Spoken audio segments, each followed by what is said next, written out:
Hey y'all, I'm Donna. And I'm Carrie. And we are Paranormal Chicks. Episode 180. Hey, y'all hear Donna's shitty, well, I shouldn't say shitty voice, but shitty voice. It is. I sound worse, but I feel better. I mean, I take that. I'm sorry for y'all, but I do feel better, but my voice is, it's taking a hit. Yeah, she sounds pretty terrible. So, breaking the fourth wall a little bit here, but luckily we're going to record this in 2 parts, like over 2 days. Obviously, 2 parts, but over 2 days. So hopefully tomorrow when it's her turn to record her story, she'll sound a little bit better. Yeah. So if you're like, why all of a sudden does Donna sound better? It's because it's the next day. Yeah. 1 day later. Well, no matter what day it is, we are super happy for all of our new Patreon. How do I call them? Patreoners! That was weird. All of our new Patreoners. Changeling alert. No, I was like, I almost said patronages is what I almost said. And so that's why I was like, what do I say? Okay. Anyway, thank you so much, Haley H. from California. Courtney D. from California. Okay. Do y'all know each other? Shelly F. from Ohio. Scott Y. from the UK. Bex H. from New Zealand. And Ashley M. from Arizona. If you want to join Patreon and get an episode shout out and get all the bonus content that these awesome people are getting, head on over to patreon.com/the APC podcast.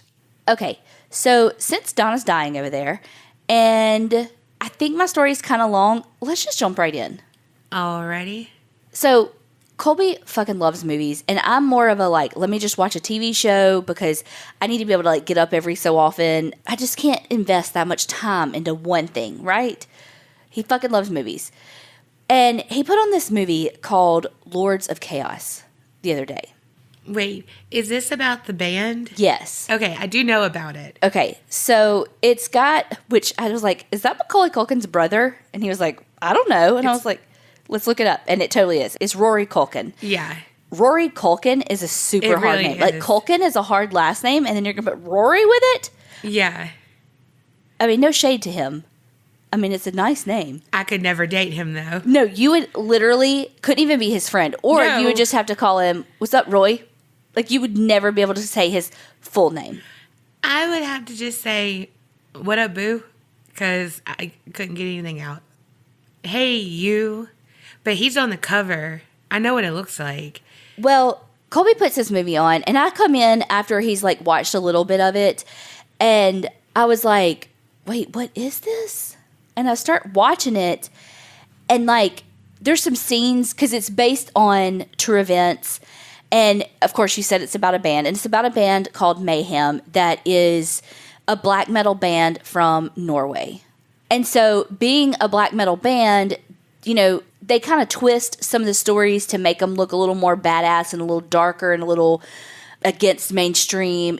So some of the stories, they, of course, follow the lies more than the truth because it makes for a better movie. But it's the lies that are told around the band.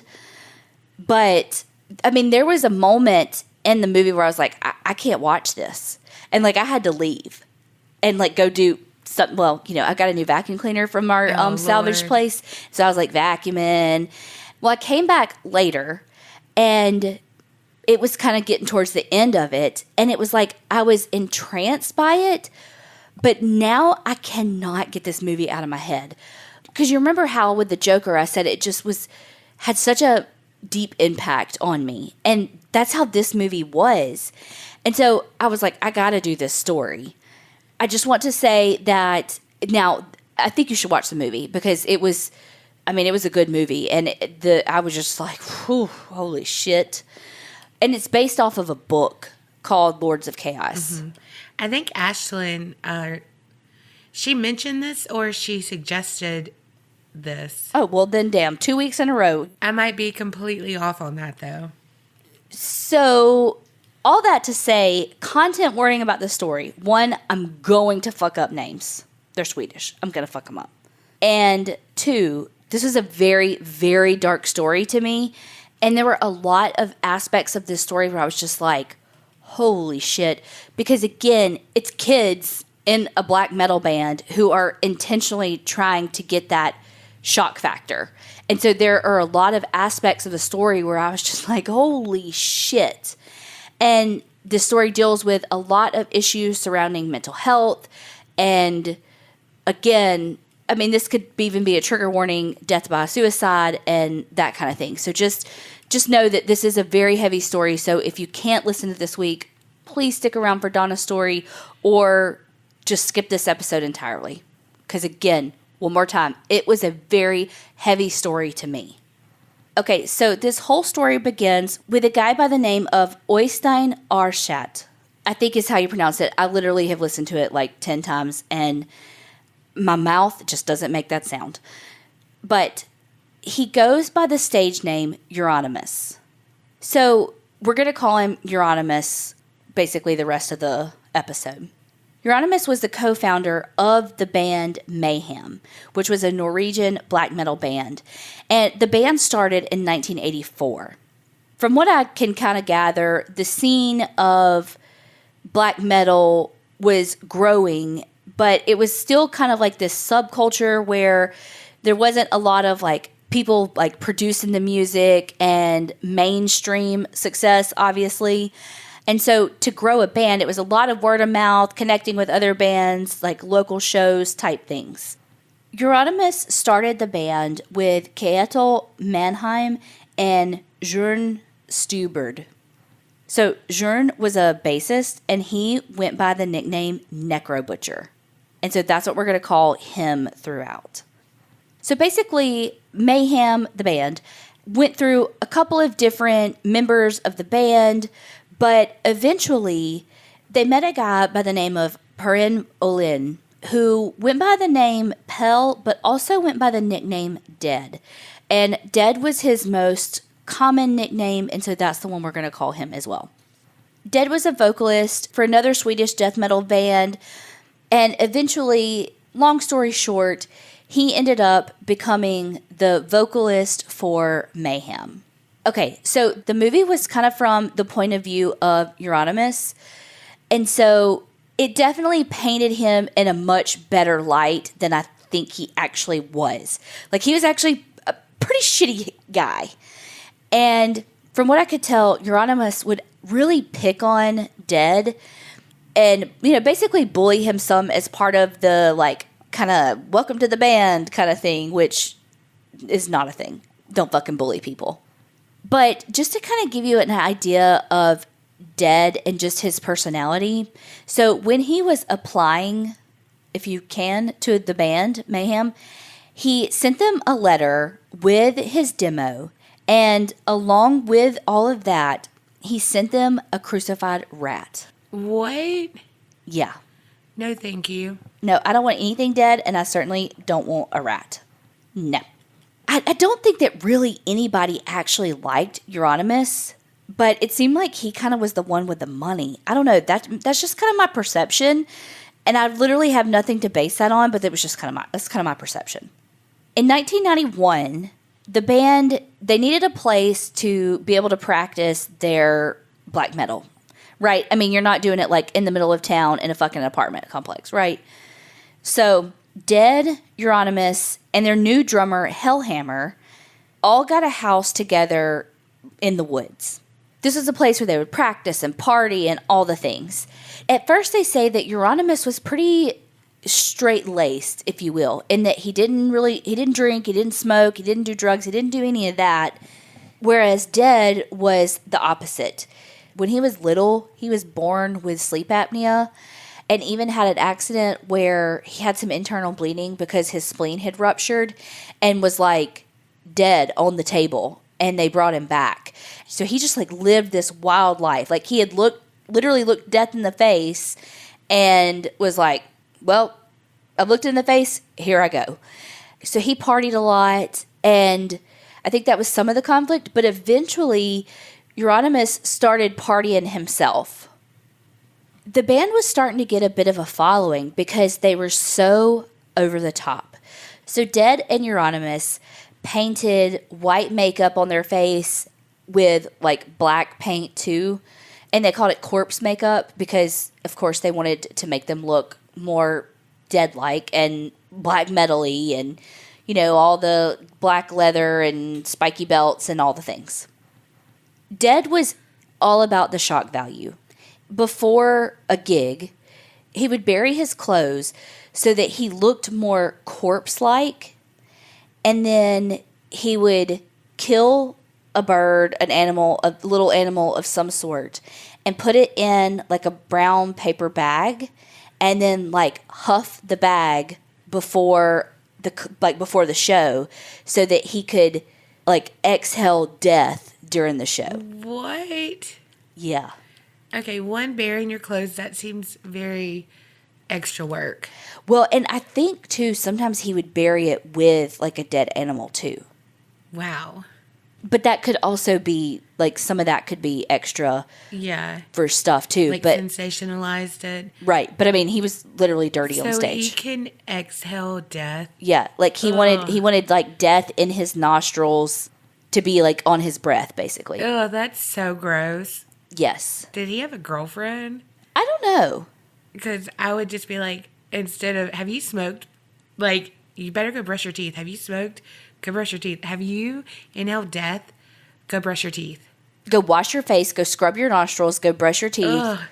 Wash your hands. Ugh, take those God. dusty, dirty clothes off. Well, and like, of course, I know it's a movie, so it like makes these parties that they had at their house look so like, first of all, even Colby said, you know they stink. Because like there was so much alcohol and just like, Yeah. you know, they had been partying for like days on end, you know, just my body has never been that functionable. Is that a word? Well, even like there was this one scene where one of them had like woken up in this weird position on this couch, and I was like, oh, I would be so fucking hungover waking up like that. Like if I drink, I have to be in a bed, comfortable. If I am in a weird position and I don't sleep good, forget about it. I'm gonna be so fucking hungover. A crick in my neck. Exactly. My back, but that makes you more hungover though. Oh, for sure. Because you don't get to then sleep I'll be at all. Pissed too. Yes. My gosh. But in the, like, not to tell you all the movies, because I really do think you should go watch it. But, yeah, of course, they showed, like, all these scenes where, like, people are just, like, randomly having sex in places. So, like, there's these groupies that, of course, I mean, there's a scene for it. I mean, everybody's got a scene for everything. Like, literally, there's a thing for everything. So, I'm sure that they did have people that were attracted to them and thought that was for sure. so fucking hot and sexy. Yeah, for sure. They would go to the butcher and get a pig's head and like put it on sticks as part of their stage setup. And then Ed Kimber, hello. yes. And then as the show was like winding down or over or just in it, they would like take the heads off and throw it in the audience. Now, this is again, you know, content warning for self-mutilation and all, but Dead had a history of self-harm with cutting. And he would even cut his arms on stage and like bleed and like give the blood like in the audience and stuff. No. As an audience member, abso-fucking-lutely not. I do not know what diseases you do or do not have. I need some gloves. Right. Like, yeah. You could be the cleanest person in the world, but I ain't touching your fucking blood. I don't know what you got. Like, can I get a test or something before you be smearing your blood all over me? I feel like I'm skipping so much that it just explains really even how anti-black metal Mayhem was as a band and how they really pushed the limits in their performances and in their everyday lives. They literally tried to be those people that when you think about the music that people are like, oh my God, I don't want my kids to listen to that because I don't want them to blah, blah, blah, blah, blah. You know, this is what they wanted to be. They were self-identified Satanists and they were self-identified haters of cultural norms and even, again, like I said, even haters of what black metal had become, and they wanted to push the envelope in every way and make people hate them, make people afraid of them, make people sickened by the things that they did because they were constantly trying to push the bar and see how far they could step over the line. Dead and Euronymous had a difficult relationship, as Euronymous did with most people, it seems. He just liked to egg them on and push them to their limits and just kind of find that weakness in them and just push their buttons in that way. And for Dead, an area that he struggled with was his self-harm and his mental health as it related to his want to die by suicide. So that was a way for Euronymous to push his buttons. Now, this next part, I don't know if it's true. I don't know if it's one of those rumors. But according to some band members, it is true that Euronymous actually gave Dead, like, shotgun shells so that he could die by suicide with them. Wow. Yeah, so that's why I say, like, he's a shit human being. Yeah. When it comes to, like, stuff like that. Yeah. You know, they were living in that house together and tensions were high and Dead just wanted to kind of get away. And so he just went out into the woods for a little while because Euronymous was just playing this like synthesizer type death metal that he just didn't like. And so just to kind of get away, you know, just out of the house and in with nature. And his closet. Precisely. So he goes outside and Euronymous just has to poke the fucking bear and has to follow him outside and like shoot a shotgun in the air and stuff just to like continue to disturb him. Like, just fucking let it go, man. Why you gotta keep it going? Just fucking let it go. He took himself out of the situation. Why can't you? Well, on April 8th of 1991, Euronymous had been gone from the house, and when he got home, he tried to open the door and it was locked. And so he's like, what the fuck? And like, kind of, dude, open the door, Dead. Like, what the hell? So he ends up climbing in through Dead's window to try to get into the house because the door was locked. And when he gets inside the room, he finds Dead's body. Dead had died by suicide. And this is, again, skip forward if this is too much for you because I feel like this is important. So Dead had used his new hunting knife to slit his wrists and his throat, wrote his suicide note, and then shot himself in the head. Oh, wow. So it was an incredibly gruesome scene. Yeah. Some people believed that Dead had a condition called Cotard delusion. So apparently that is this rare condition where basically you believe that you're not like a living human, but you have a corpse inside of you. And so it usually is from people who have had physical trauma as a child or, you know, where they've like experienced death like he did where he was like dead on the table from the spleen rupture and then came back. And so they think that they actually died and they're just basically like a walking corpse. And so they don't fear death. They think that, okay, well, I'm just going to die. And so they don't fear like self-harm and all of that of cutting because basically they're dead anyway. So some believe that this next part I'm going to tell you that potentially that syndrome or disorder is how he could be, I don't want to say callous, but so flippant in his suicide note and even in the way he died by suicide. I mean, because again, he slit his wrists and his throat and still wrote the note and then shot himself. I mean, that's a lot. That is gruesome. That's a lot of injury too, you know? The first line of the letter, he says, "Excuse the blood, but I have slit my wrists and my neck." And like just that, he's like, "Excuse the blood, like, pardon me, but, you know, I had to do it," kind of thing. But even in the note, he talks about, I'm not going to read the whole thing, but even the note, he talks about how he had to give some semblance of an explanation. "I'm not a human, this is just a dream, and soon I'll wake." He talks about that the wording of the note, he didn't just come up with, he came up with it 17 years ago. Well, when Euronymous crawled into that room and found his friend, because it was his friend, lying there, you know, your first thought is, oh my God, let me call for help. His first thought was, oh, you know what? Let me run to the corner store. He went to the store and got a fucking camera. Whoa. Came back, posed like the knife, the gun, oh my gosh, and fucking took pictures. Wow.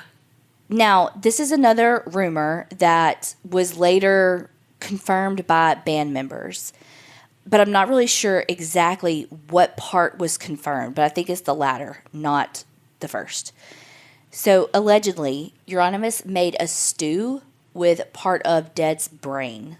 No way. I think that part is not real. Like, I mean, he eventually called for emergency services. Like, I mean, it's 1991. Like, they would have done... But then again, though, how would they know? I mean, this is going to sound really terrible, but he shot himself in the head with a shotgun. Like, there's no way that they could be like, oh, we got... I mean, sorry, this is so graphic, but there's like, oh, we got all the pieces, you know? I just don't think he did that. No, I don't either. But the part that I'm pretty sure this is what the band did confirm, though, is that he did make necklaces from pieces of his skull. That I can believe. Yes. And in the movie, they showed that. And, like, picture, like, those shark tooth necklaces that you used to get when you go to the beach as a kid. Yeah. Like, that's legit what it looked like. And he gave those out to band members and then just kind of other people in the scene that he deemed worthy. Well, here's the thing. This caused a huge rift in the band because some of the members were like, this is our fucking friend. And you took pictures of him?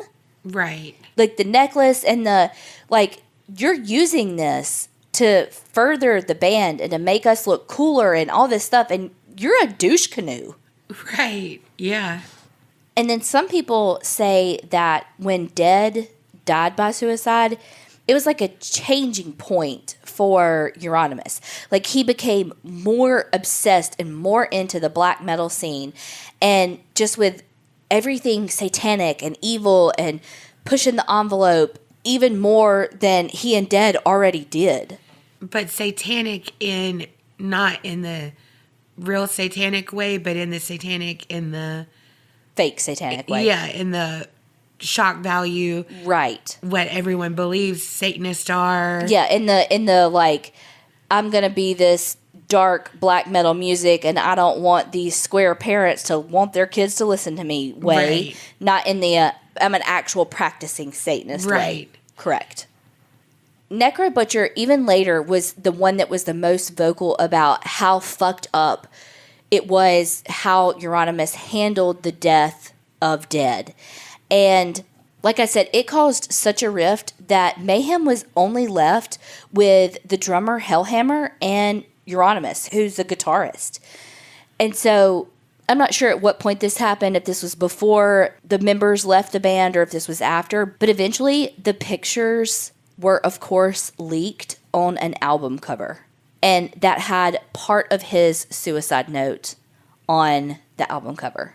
Wow. Which is why I didn't read the whole thing. Because even though it's like, it's online if you want to read it. And I think I've even read an entire suicide note before. But there was just something about this one that I felt like it was a little more private. And I just feel like it's so exposed to the world. And it's not fair.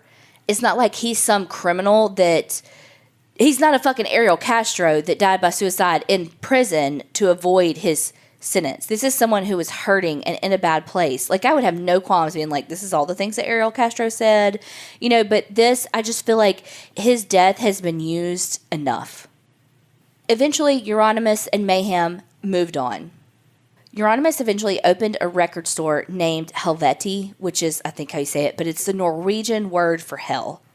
The movie basically said that he got the money for this store from his dad, which is why at the beginning I was like, I think he kind of fronts the money for them. I don't really know, but that's just kind of the feeling I got. And this was one of the things that made me kind of think that.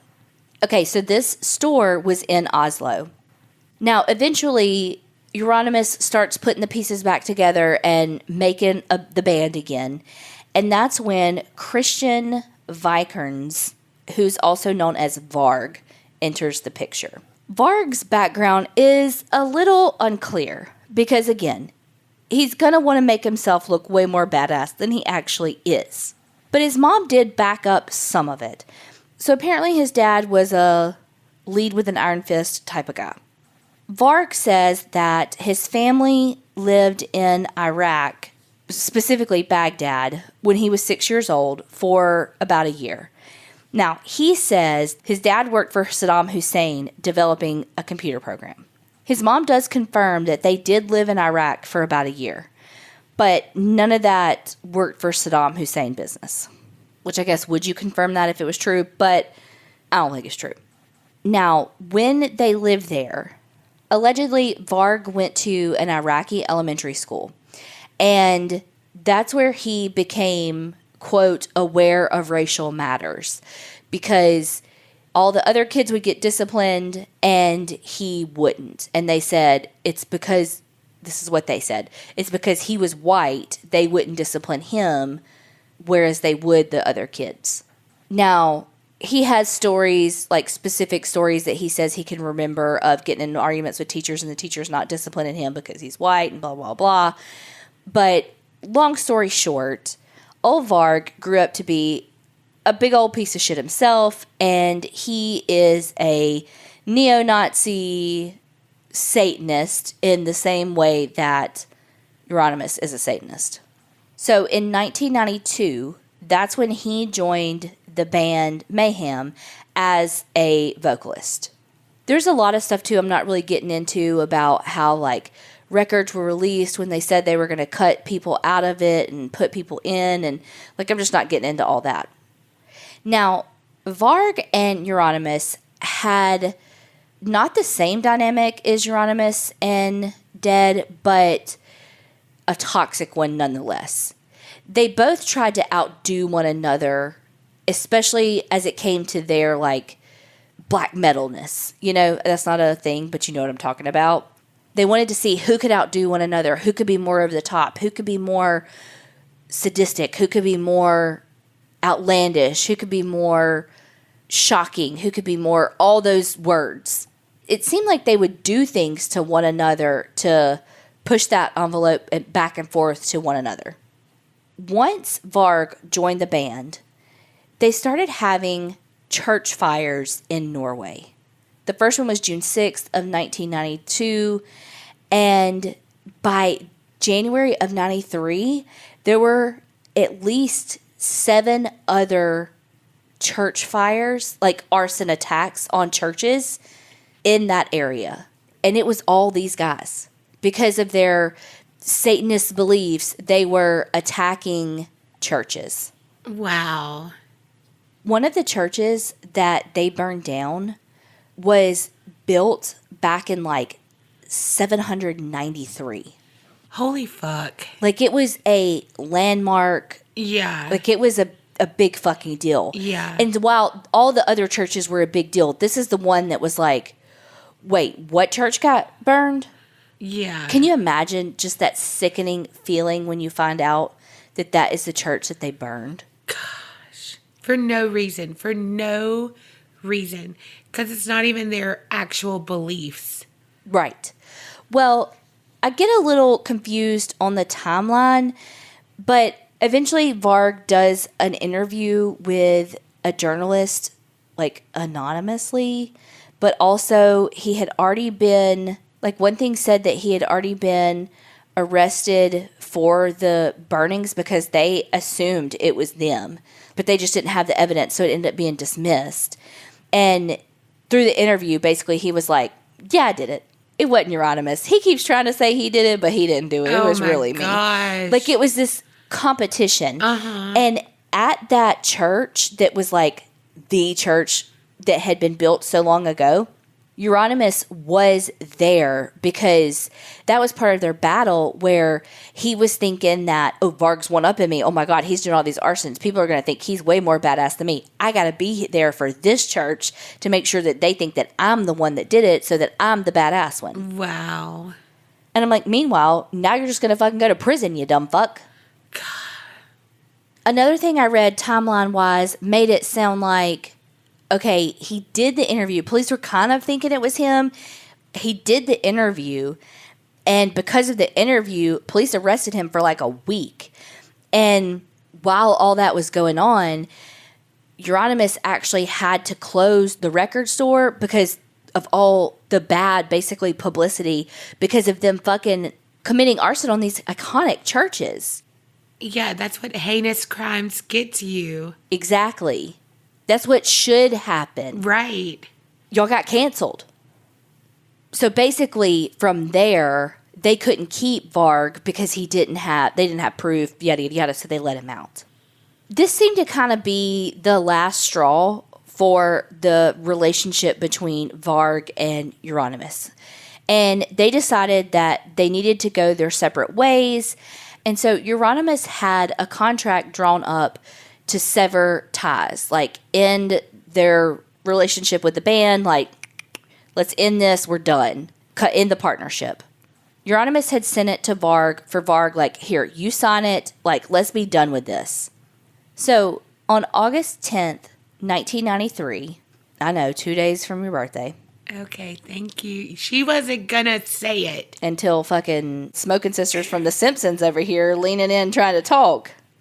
Okay, so August 10th, 1993, Varg and a guy from the band named Snor Rooch, I hope I'm saying that right, they traveled, I'm making this time up, but like an hour. Like, it was like they had to travel there at like 4 o'clock in the morning to Euronymous' house to bring him the contract that he had just signed. Now, Varg says that he was terrified of Euronymous because, I mean, this is a dude who, like, sent dead bullets to die by suicide. Like, they're very aggressive. It's alleged that Euronymous had actually stabbed dead before. Like, there's a lot of, like, physical altercations. Allegedly, when I think it was Varg had said to Euronymous, I wonder what it's like to stab somebody, he was like, you should go do it. Like, he's very encouraging in the worst possible way of people to do these horrible, heinous acts. And so Varg said that he was really scared that Euronymous was going to kill him when he went.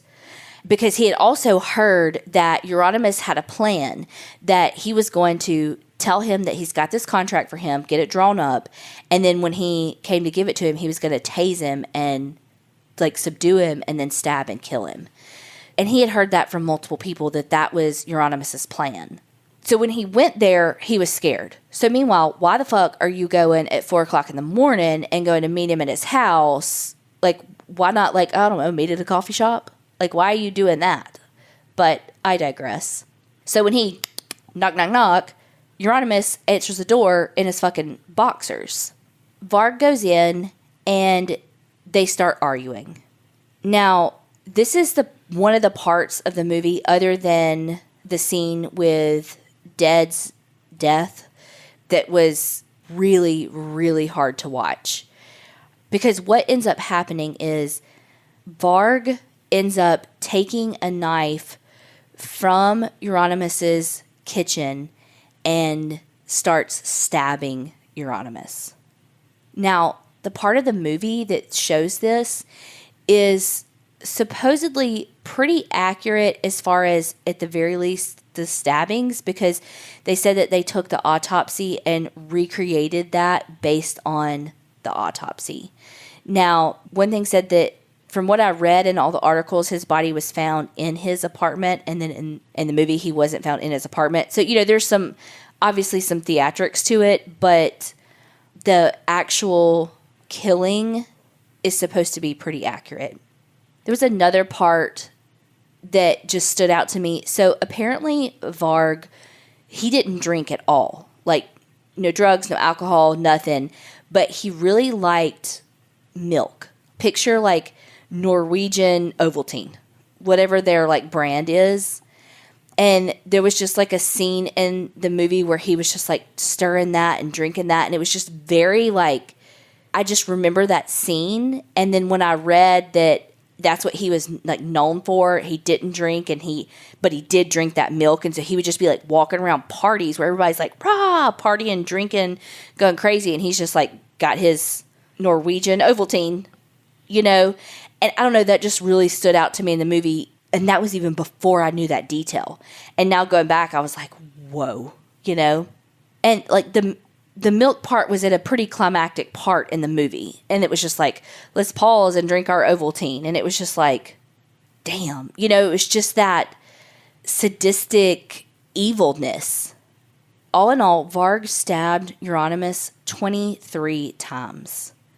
He stabbed him 5 times in the neck, 16 times in the back, and 2 times in the head. In the back that's wow. But 2 in the head? Yes.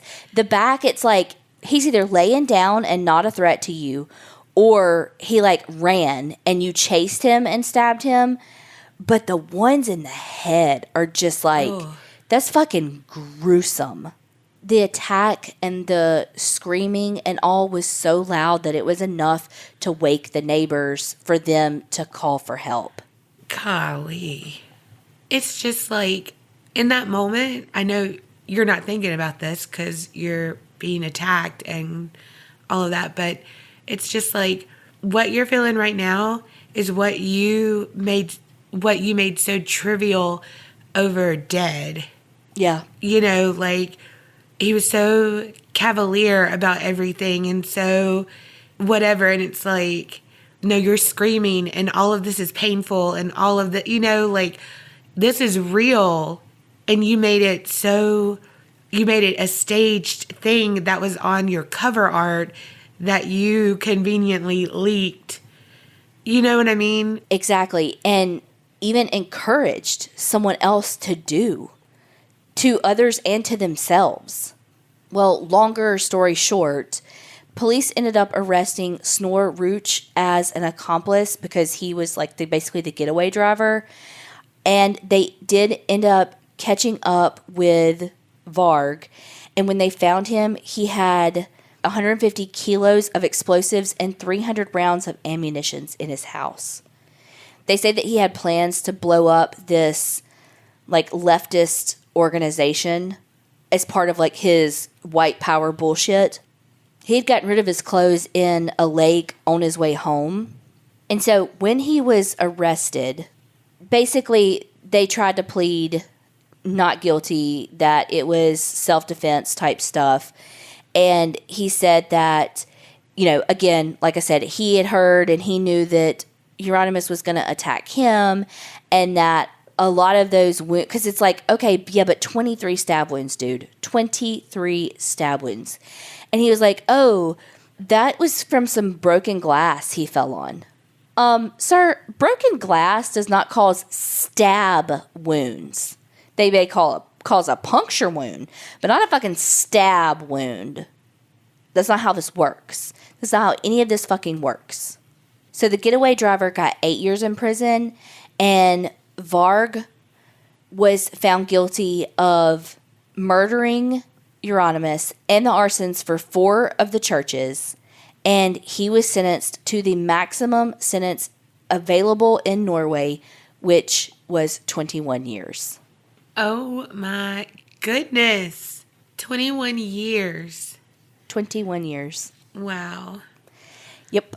So while he was in prison, he fucking recorded some shit and was very involved in his white supremacy bullshit. Apparently, so, okay, he was allowed to leave the prison, for short stints, I guess, weekends or whatnot, to visit his family. He was denied parole a couple of times, but eventually he was paroled, and he served 16 years of his 21-year sentence. 16 years? 16 years. So, since his release, apparently he's not so satanic anymore. He's more pagan, allegedly, and still makes music, but is still living his fucking neo-Nazi bullshit. And so he's married with 3 kids, and his wife is in on his bullshit too. So he was actually arrested in France because they thought that he was gonna stage this terrorist act. So basically they arrested him because on his website he had started talking about this other guy's manifesto, who we don't even give a fuck about him, but he had been responsible for this bombing in 2011 in Oslo, which killed 77 people, because he is a piece of shit neo-Nazi as well. So on Varg's website, he was talking about War in Europe Part 5 and talking about that guy's manifesto and just talking about all this stuff, basically like kind of almost like rallying the troops. And so they arrested him because his wife had just bought some more guns. Legally, she had bought them, but it was enough for them to go, I never found anything else that came of that. But that's the last piece of him I found on the internet. So clearly, nothing has fucking changed with him. He's still a piece of shit scumbag who is still up to his neo-Nazi bullshit and trying to destroy people's lives, just as he did before with Euronymous. And was Euronymous a good guy? Abso-fucking-lutely not. But does anybody deserve to be murdered? No. So that's the story of the black metal band from Norway, Mayhem. I never heard of Mayhem before. Me neither. That, but I'm not in the black metal scene either. Me neither. And if someone said they were going to exhale death, I would have been like, no, never mind. Not my bag. Literally, your bag, because that's what he inhaled it out of. Done. I'm done. Maybe not the best choice of whatever those things are called. But yeah. And there's so much more to the story. Like Varg said that he killed this other guy in the woods. You know, there's just like so much else that I just didn't even, there's no time, you know? Yeah. I mean, there could be like a multi-part. Well, there's a whole movie about it. And a book. Yeah. And I can't remember if it's Hellhammer or Knuckle Death or whatever the fuck his name was, that is like, has written multiple books about it too, or, you know. Mm-hmm. It's definitely sad that Euronymous died or was murdered, but I think the saddest part of the story is the mental health issues that Dead faced that he did not receive help from, either whether it was from that rare condition that they thought he may have, or it was just a mental health disorder. I mean, I think either way it's mental health. But anyway, the point is that he had some serious trauma and demons that weren't addressed, and he died at such a young age. And so that's what's so sad about this story. Yeah. And that his trauma and his death was used to gain fame and gain infamy and gain money for the band. Yeah. Which they're still doing, though, if they wrote books about everything. But if it's more autobiographical, then no. I mean, you could say that about literally anybody who writes a biography about their trauma. You could. But that's not fair. It's their right to tell their story, and it's therapeutic in a sense to tell your story that way, because the band members were traumatized as well. Oh, for sure. So it's therapeutic, and I don't think so in that way. I don't know. I haven't read any of the books.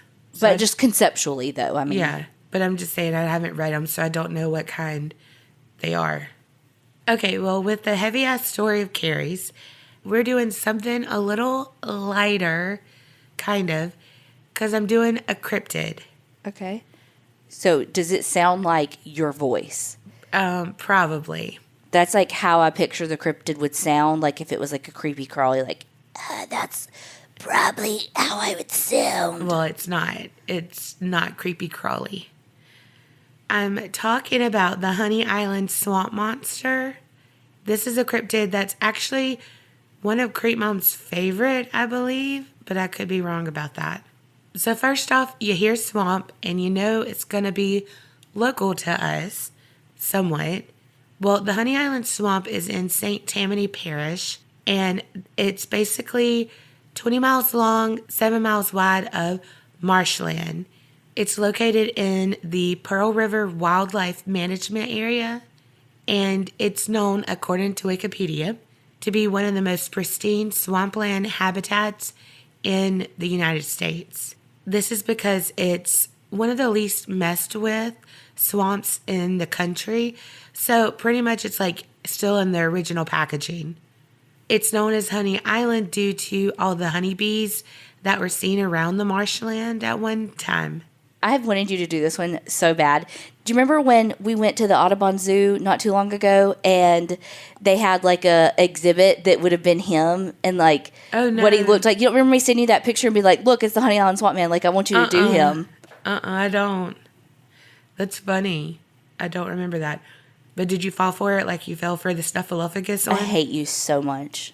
I will never let you live that down. And no, because Colby said, look, it's the Honey Island Swamp Man. And I said, what? So probably would have. Probably would have. No, because he had a mask on. Like, he was, like, dressed like COVID. Like, they had, like, a big like mask on him. So, no, I wouldn't have. Well, a lot of the wildlife is protected due to it being in the Pearl River Management Area. So even if you saw the Honey Island Swamp Monster, you probably wouldn't be able to kill it. Or maybe that rule doesn't apply to cryptids. I don't know.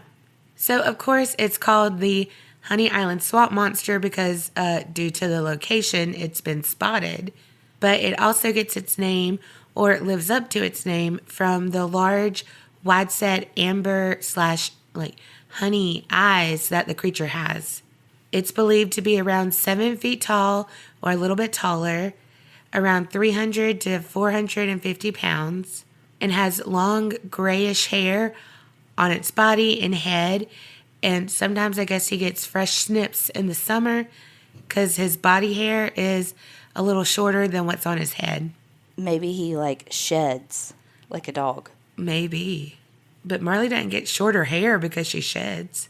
Oh, never mind. Right? Yeah. I don't know. But, like, maybe it, like, all falls out and it grows back. Maybe. He is bipedal. So, he walks upright like we do. Honey is what I affectionately call him. Of course I do. That does not surprise me at all. Well, Honey also has webbed feet, and, he doesn't wear the cologne, so he smells like putrid trash or, rotting flesh. Some say that he's like the Cajun Sasquatch. So, like, picture Bigfoot with webbed feet, basically, and honey eyes. So they say, like, he could be a cousin of Bigfoot, but others say he's an evolved version of Bigfoot to live in the swampy area, hence the webbed feet. Local lore has some other origin stories for Honey, though. They say that in the earlier part of the 20th century, there was this wreck that happened that involved a train. And the train was carrying members and equipment of a traveling circus. Well, there were some survivors, and a group of chimpanzees were like, outie. And so they ran off into the forest and lived there for the rest of their days. But they found love in all the wrong places, like the local alligators. So Honey is basically 23andMe descendants of the circus, chimpanzees, and the gators mating. That's what they say. My face does not translate on a podcast. Which how do you... people say you can't do that. Yeah, I'm like, how does one... But... I mean, if you get the bloopers, I didn't understand how an egg was fertilized, so... That is like a chicken egg, y'all.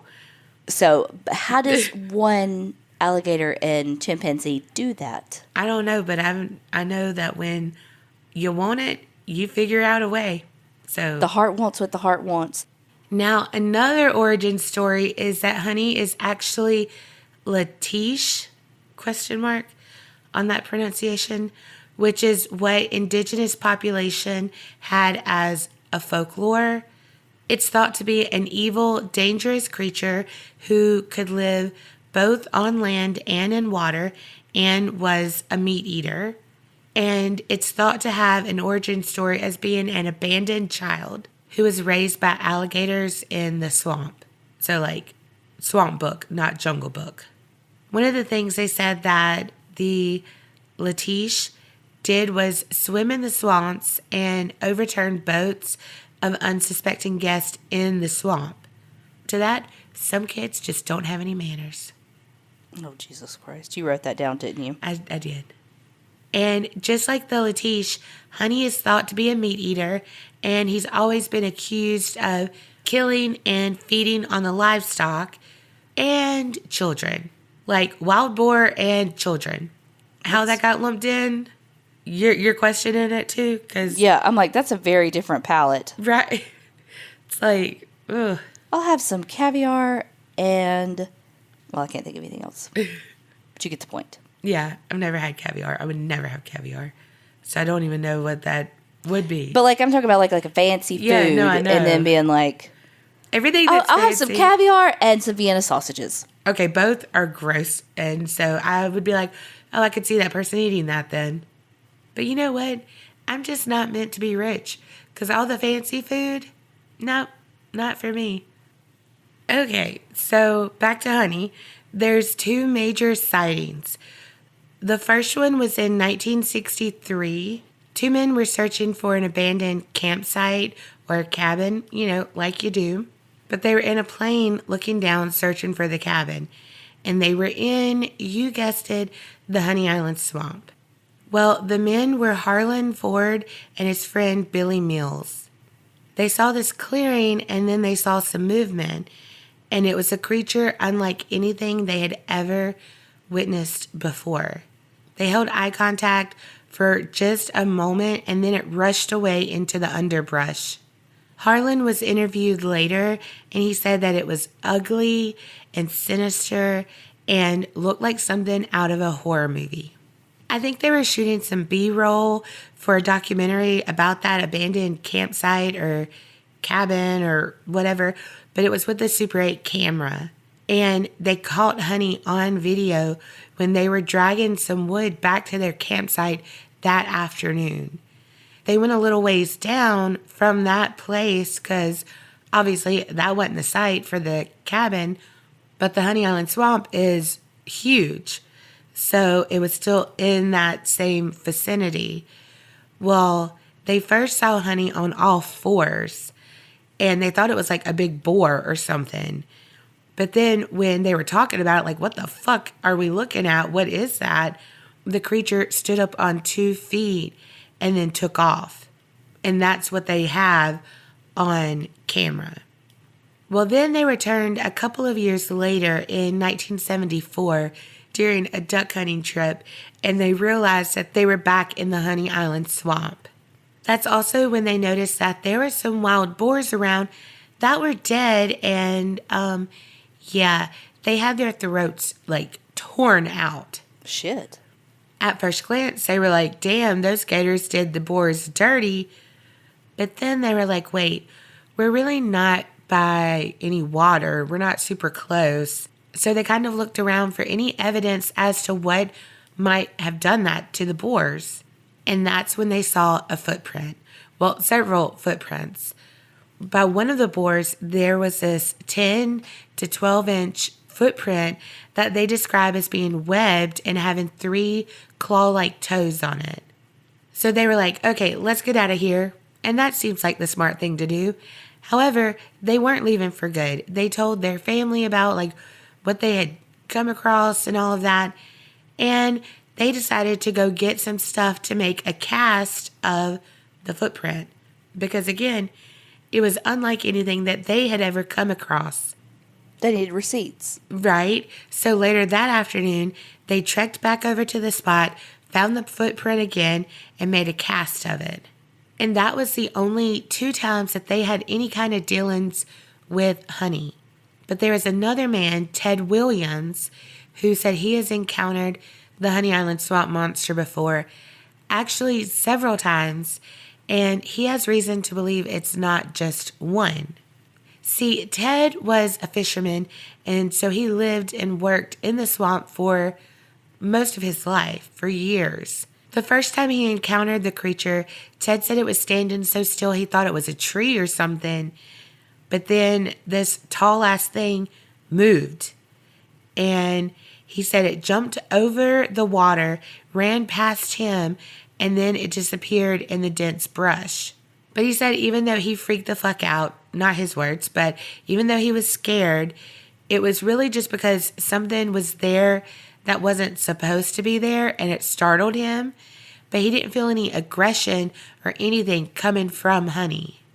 Another time that Ted and Honey crossed paths, there were these 2 creatures, just like the one he had seen before, but this time they were swimming in the lake or the swamp.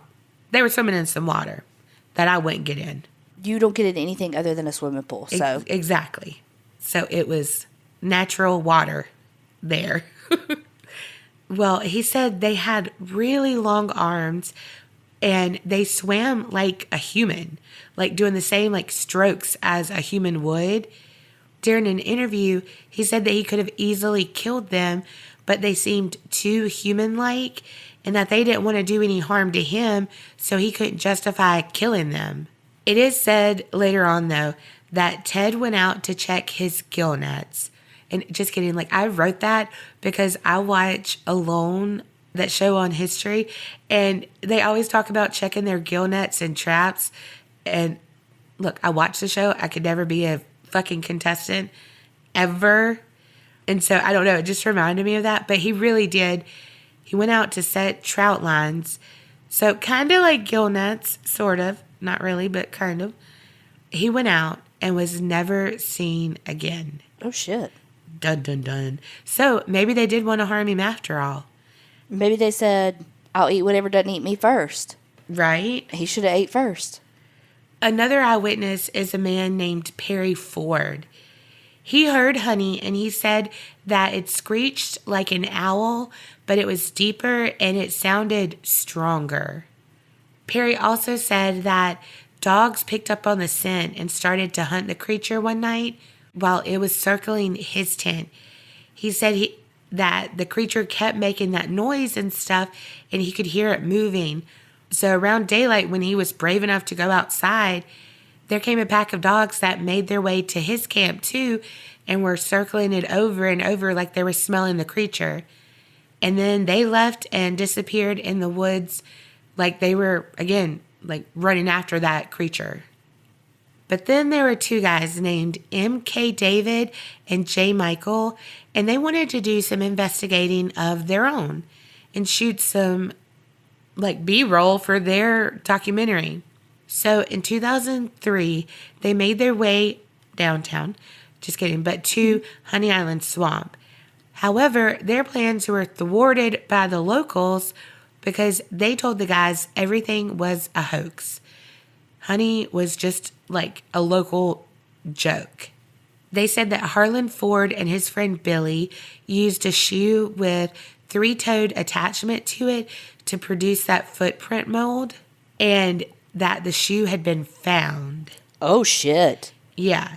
And also remember that Super 8 footage that he had gotten when he was like doing his little B-roll for his documentary about that abandoned cabin? Mm-hmm. A lot of people say it was kind of just a knockoff of the infamous Bigfoot footage, and it was never released because it was obviously a ripoff. That's what they're saying. Because it wasn't until his death and his granddaughter, Dana Holyfield, was going through some of his shit, and she found that footage. So later, she used that footage in a documentary she made about Honey. And she's done a lot of stuff about Honey, like a documentary, some books. She does the circuits about it. But she says that she doesn't have any good reason that she could come up with why her grandfather didn't release the footage. Also, though, if you want to see the footprint mold, like obviously we'll have a picture on the website. But if you're local to the area, Dana donated it to the Abita Mystery House. Oh, they make some good beer. Root beer. Robbie Charbonnet is a local who's a guide on some nature tours around that Honey Island Swamp area. And he, as well as some of his coworkers, they're like, look, any creature like that that's like ape-like, it's not going to be able to exist in this swamp. But Robbie doubles down, and he said that he believes that the whole thing is just a tale of like a boogeyman to keep people from hunting there and away from any illegal activity going on, such as moonshiners. You'd think the alligators themselves would be enough. Well, if we've seen anything on swamp hunters, swamp people. There's some good fucking money in alligator hunting. Uh-huh. Oh, I couldn't do it, though. Oh, no. It grosses me out just to watch it. It doesn't gross me out to watch it, but I just think about all the water, how it would taste, because it gets all up in your mouth and everything, because they're like splashing around. How much money would one have to pay you? Listen, you don't even know the question. Because anything that I just said that made you think of something, and you're asking me how much money, There's no amount. I bet there is. There is no amount. What were you going to ask me? Literally everyone has a price. No. How much money would it take for you to drink a cup of that water? Literally, I was going to say, to drink the swamp water, no amount of money in the world. But like, if you knew for a fact you weren't going to get sick from it because, parasites. $1 billion.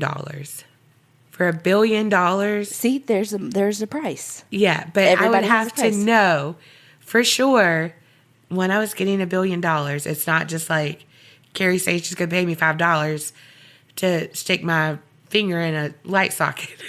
Okay, don't do that. Never has that story happened. No one stick your finger anywhere unless it's consenting. And if it's in Donna's case, she's always consenting. Always. Putting that up there right now. There's a vacancy sign right there, and it's pointing. Down. Town. But seriously, like, no. Still, there's a price, though. I mean, $1 billion, sure. I mean, if they wanted me to bite your ear, I'd do it for $1 million. 1 million and you fucking Mike Tyson my ear? Yeah.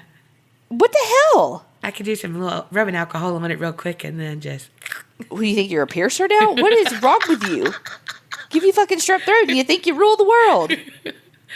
Y'all, speaking of my vacancy, was going to have a dick appointment. And I was like, well, I got strep throat, so definitely can't do that. And he was like, well, I'm getting tested for COVID. I've been vaccinated, but I've been exposed, so can't be, too safe. And so he was going to get tested. I was like, damn. Well, back to honey. That's all I have on the Honey Island Swamp Monster. Oh, God. We're going to talk about honey because you're not getting any honey. Damn. You know what? Everyone who writes in and they're like, y'all have the best friendship. You know what? She's for sale because she's kicking me while I'm down. Isn't there a Lizzo song that's called, like, The Truth Hurts? I don't know. Google it. But there is. But it's not a sentence. It just says truth hurts. Oh, well, it fits. Well, hopefully that was a lighter way to end than Carrie's heavy-ass story. Well, because it was about heavy metal. Yes. You like how I, like, whispered that joke because I knew it was going to be such shit? Oh, my God. Hey, well, thank y'all for putting up with us when Donna's sick. And I can feel my throat getting scratchier by the minute. So, fuck all this illness. Right? Thank God it's not COVID, though, y'all. Stay safe. Stay healthy. Wash your hands. Take all precautions. And remember. Keep it real. And don't get scared.